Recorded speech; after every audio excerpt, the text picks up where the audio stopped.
Hello students, how are you? I don't think you are taking care to pick up your reading section which you always have in every paper starting from your schooling, say from primary level till 12th. You always have reading section, which means that whether you are comprehending the language and responding the answers or not. So I am doing a poem with you. I have picked reading comprehension today.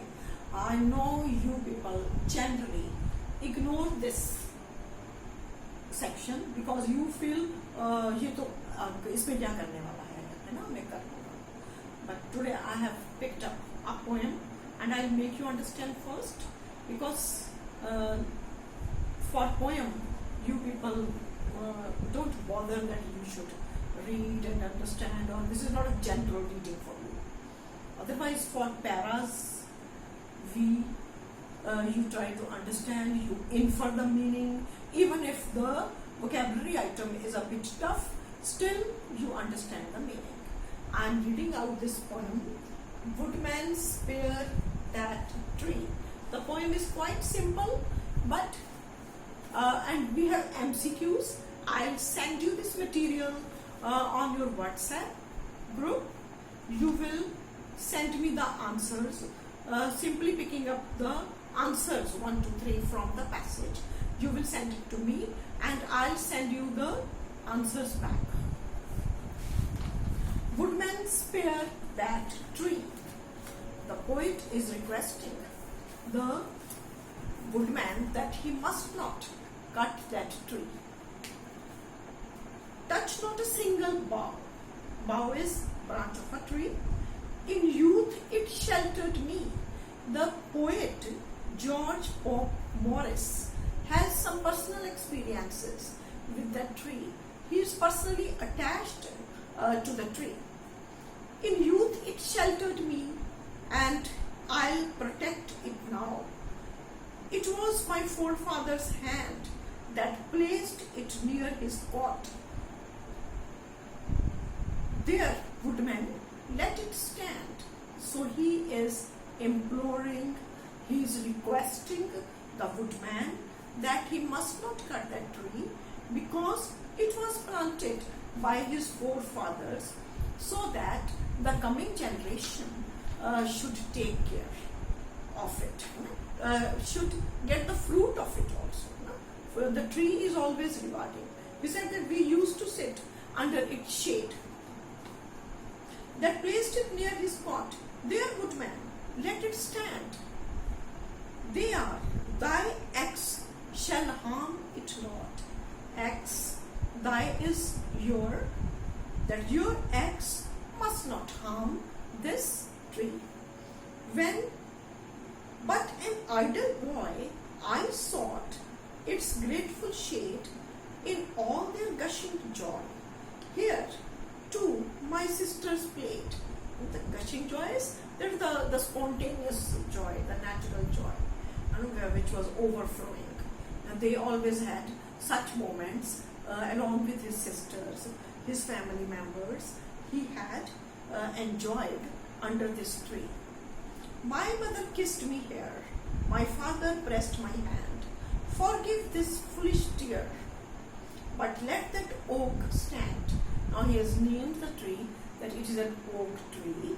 It gives all shade. It has spread its branches all around. And so he says that I had these personal experiences with my parents, my mother. She showered all affection over him. And his father pressed my hand. He also had some affectionate gestures towards him. But let that oak stand. My heartstrings round thee cling. Thee also is you. जैसे हम तू कह देते हैं हम ना अपनी भाषा में वैसे. My heartstrings round thee cling. My heart, that it's always moving around the tree. That my all thoughts, my emotions, they are around the tree.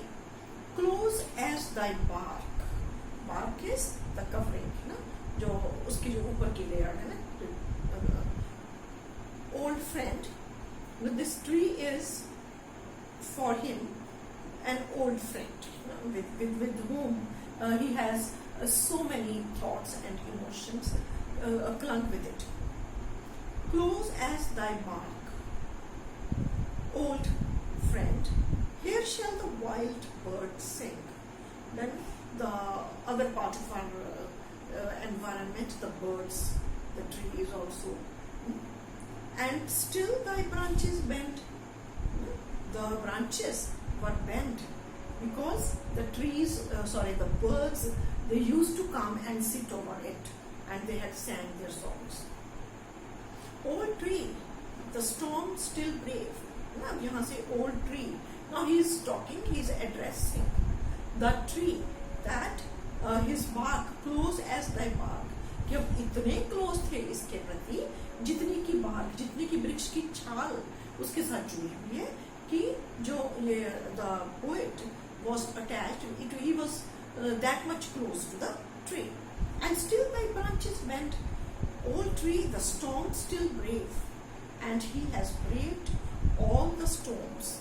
उसने वो braved means कि जैसे वो danger face करना होता है, कि वैसे उसने बहादुरी से सारी जगह कोई आंधियां भी आई हैं, तो उसमें से भी वो ट्री जो था, it stood over there only, वो टूटा नहीं.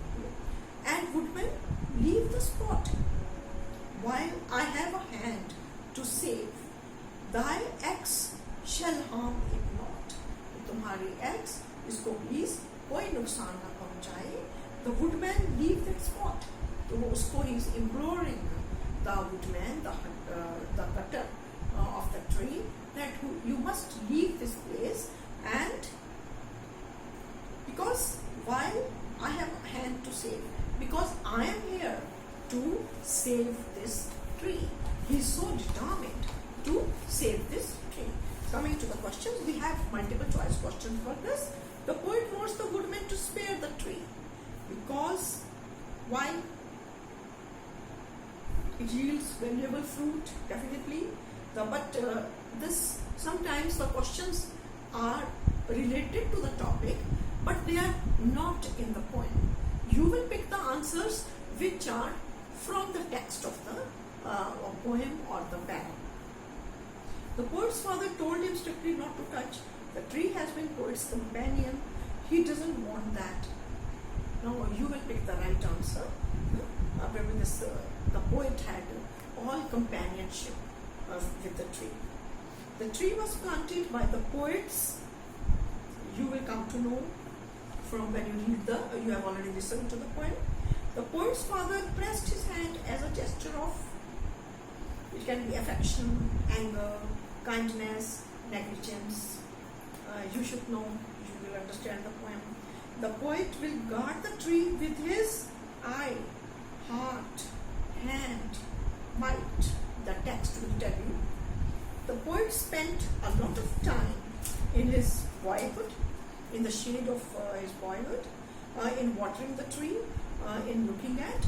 These are the options. Then gushing joy. Gushing is then something comes forcibly or speedily out. It can be laugh loudly, scream loudly, shout loudly, or try to be happy. ये इसमें से answer आप ढूंढेंगे. The word bough मैंने आपको शुरू में बताया था कि this is branch of tree, boughs. बहुत सारी पोइट्री में ये वर्ड यूज होता है bough. Then summary है जिसमें you will be filling up the words. The poet urges the woodman. You will come to know about the summary also. You can write the summary in your own words, or you will have to fill the gaps. I sent all the text in it.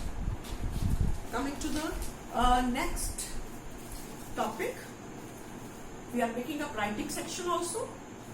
Now, Bagri in India is a common feature, even if it's a A-grade city or say it's a small place, whether religious places. You come across so many beggars, and this is then where travelers come, the tourists also they face that so many beggars run after them. They spread their hand in front of them to get their alms. So I am giving a question. Although begging alms by religious monks is an old tradition, it's an age-old tradition in India, today it has become a serious social problem. Taking ideas from the following advertisement, write an article in about 200 words for a newspaper making a case for a total ban on begging. Or you can write a small paragraph that some hints are given in the poster. This way you will come to know, because the poster I am sending you. So you will be writing the poster in your notebook and you will develop an article. So you are getting two activities out of it. You are writing a poster, you are simply picking it up and you are just copying it. But in this process I think you will learn it also. So and because our slogan is written over here, please think again. Before giving alms to a beggar, you must think that why should this person should be here and what harms we have. Suppose lights पे green light पे गाड़ी रुकती है तो उसमें से अगर कोई चोरी करता है ना, कोई स्नैचिंग करता है, तो ये केसेस होते हैं beggars के द्वारा ना. But if you are promoting this, if you are helping them out, you feel that you are helping out a helpless person. But you should think over the consequences also. I'll send some points also, which are more and more number of people are taking begging as a profession. Then exploitation of children. तो इससे और भी है कि लोग बच्चे चुरा के ले जाते हैं, उनको ट्रेन कर देते हैं बेगरी के लिए. Then increased number of beggars at traffic intersections, which causes so much of looting and thefts and snatchings. Increased cases of petty crimes on the streets. Then disruption of free flow of traffic. Increased number of road accidents. तो ये points हमें poster में लिखने होते हैं, which I'll be sending you. और poster में एक और खास बात होती है, पोस्टर राइटिंग आपके हैं उसमें सिलेबस में. तो पोस्टर राइटिंग में है कि एक नीचे आपको इश्यूइंग अथॉरिटी देनी होती है. ठीक है, अगर कोई हेल्थ डिपार्टमेंट का है तो वो डिपार्टमेंट देगा, पोलियो ड्रॉप्स के लिए है ना, तो वो और उसमें एक स्लोगन राइटिंग होती है. फिर आपने उसमें उसके कोई प्रोज एंड कॉन्स या कोई मेला है कुछ तो उसकी मेन अट्रैक्शंस वो लिखनी होती है. So this was 8th class. This is for you guys. But you must send this me tomorrow. Okay? Thank you.